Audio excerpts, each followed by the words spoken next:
Hello, and welcome to Forgiveness in 5. I'm Susan Bolinger, and tonight we're going to be talking a few minutes about what are some beginning steps on how you can come to a point of how to forgive. Well, everyone wants to reach a state of forgiveness because they were all ready to move on with their life. But forgiveness is a commitment to a process of change. And so the first thing that I would encourage you to do is consider the value of what forgiveness will bring to you, to your mental health, your emotional health, and also your spiritual health. What is the impact of that going to be for your life?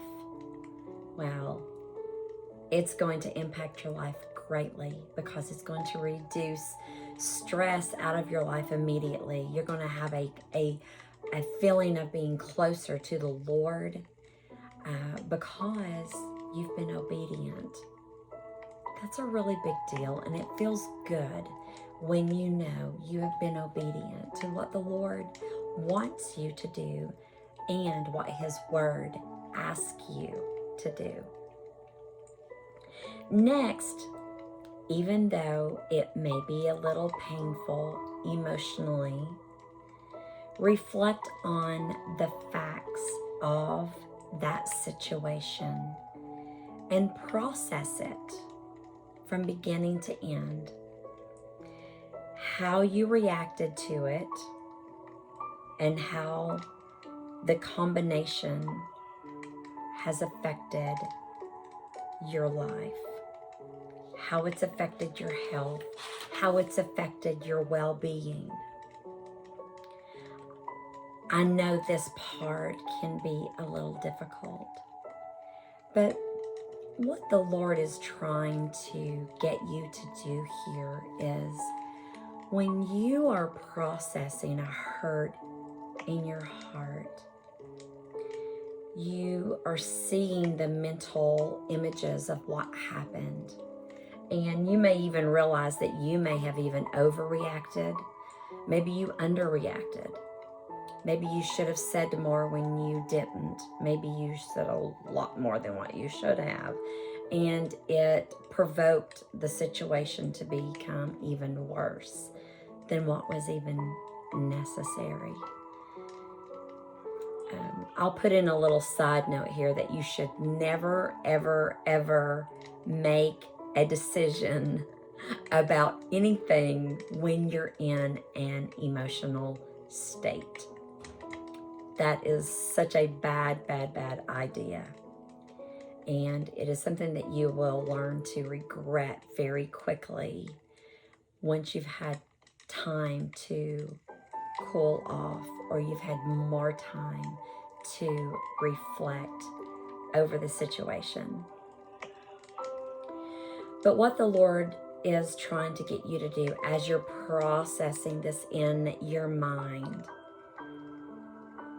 if you can forgive that person at the moment that the incident happens, even if it's already happened in the past, as it's happening in your mind, and you can forgive at that moment,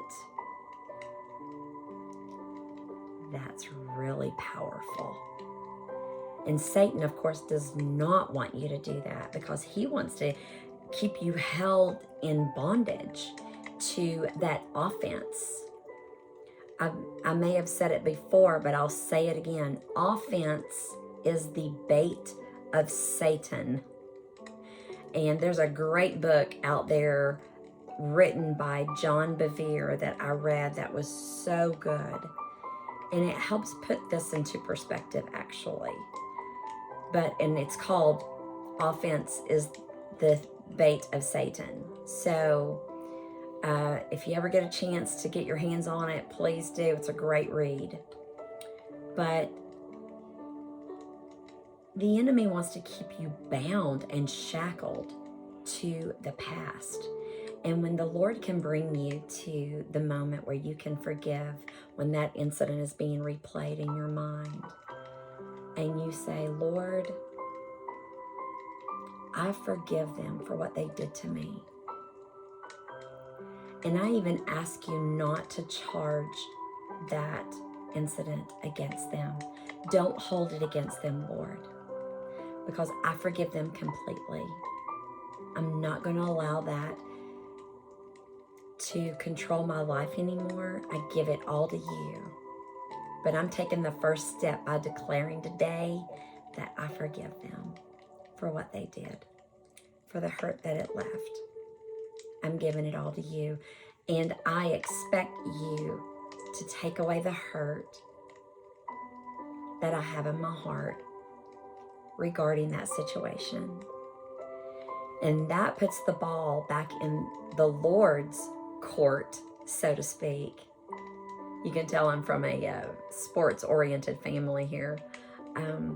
But it puts the ball in the Lord's court, and it makes him obligated to remove that hurt.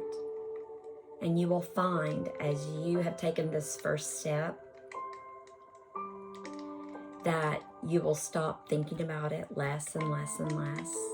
The grip on your heart will be less and less and less until it's just a distant memory, that it's just something that happened in the past.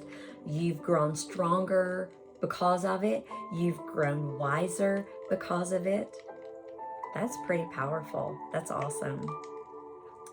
Next, actively choose to forgive the person who has hurt or offended you. And we kind of just done that as I was talking. But what you're doing is you have to make the choice. I'm going to forgive. If you wait on a day where you're in a better mood, or you feel like you're more emotionally able to handle the situation, that day will not come, because the enemy wants to hold you in the past, and he will bring up excuse after excuse after excuse. And you're going to say, yeah, you're right. I don't need to do that today. And no, just make the choice that you're going to do it today. And you'll be glad that you did. Excuse me. And then, lastly, move away from your role as a victim in that situation. And release the control and the power that that offending person or that situation has had on your life. I've ran into many people where they have allowed a situation to completely define who they are from that moment forward. Well, I've gone through a divorce, so now I'm a divorcee. No, you're not. You're a child of God who has made mistakes in the past. You've learned from those mistakes and you're moving forward. Or you've gone through a situation. You're still a child of the Most High God, and you have gained such wisdom from that situation that will cause you to walk more cautiously into future situations. And it helps you to completely forgive and let it go. And that's just a really great place to be in. So I thank you for your time tonight on this. I know it's spurring a lot of questions in your mind, or maybe even you're replaying some of the scenarios that you've gone through. You're remembering all of these times where you've been hurt and you've withheld forgiveness, and you know it's time to do that. So I hope that this will give you some tools to use to actively forgive those who has hurt you.